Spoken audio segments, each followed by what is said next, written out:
Well, all right. In case I just haven't covered this, I'm pretty sure I probably have, but just so you know, Adelbert's Brewery, really good. Just European heavy, strong beers.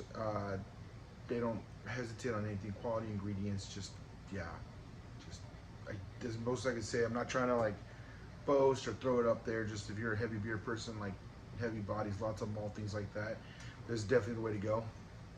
This is also the Tripel B, I think they call theirs.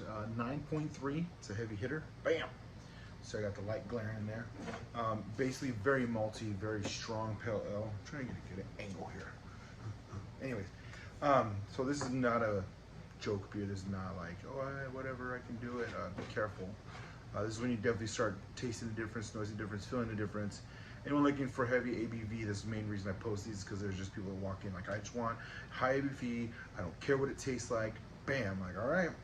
So just know, usually when you're going for that, half the time it's the malt, and the other half time is the hops. Straight up, just done. On a level, either way. So here we go. Tripel. There was a Trappist Abbey and something. I had it earlier. I totally forgot. Westmouth. Uh, they pretty much started the name and owned it and got it going. Two references. One saying it's just stronger. It's a strong ale.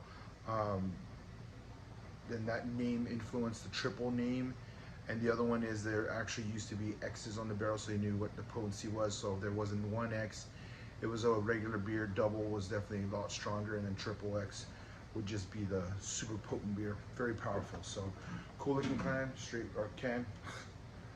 got a tiger on it, bam, and very malty, sweet, boozy.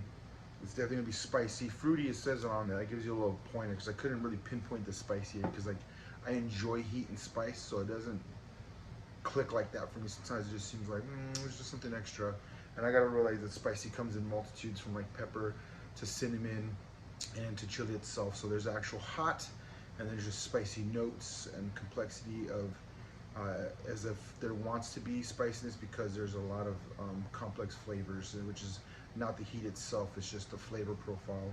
And then there's actual, since they put peppers in it, it actually has some Scoville units kicking off in your taste buds. So this is more of, I would say like holiday blend of spices. They give it a little kick. That's what it feels, seems like from the malt, obviously, and the combination. But so it's not a regular pale ale that is like soft, a little hoppy. This is like boom, malty, little bit of hops, and it's been sitting around. So then you get that sweet boozy at the end, and then it tastes like you bit into a fruit. Like right when you bite it and the juice starts going onto your tongue and you really taste that, it just comes off that way. It's basically like you bit off a piece of liquid fruit. You bit it and it melted and it's just gorgeous. So I get the spicy notes, almost like nutmeg.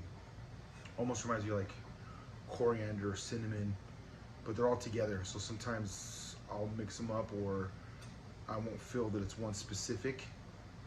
And it's just, yeah, it feels like a bag of spices were in there. In the malt, the hoppiness itself is not very intense, like citrusy or almost acidic in any way. It's just there, and it adds to it, and it makes it really good.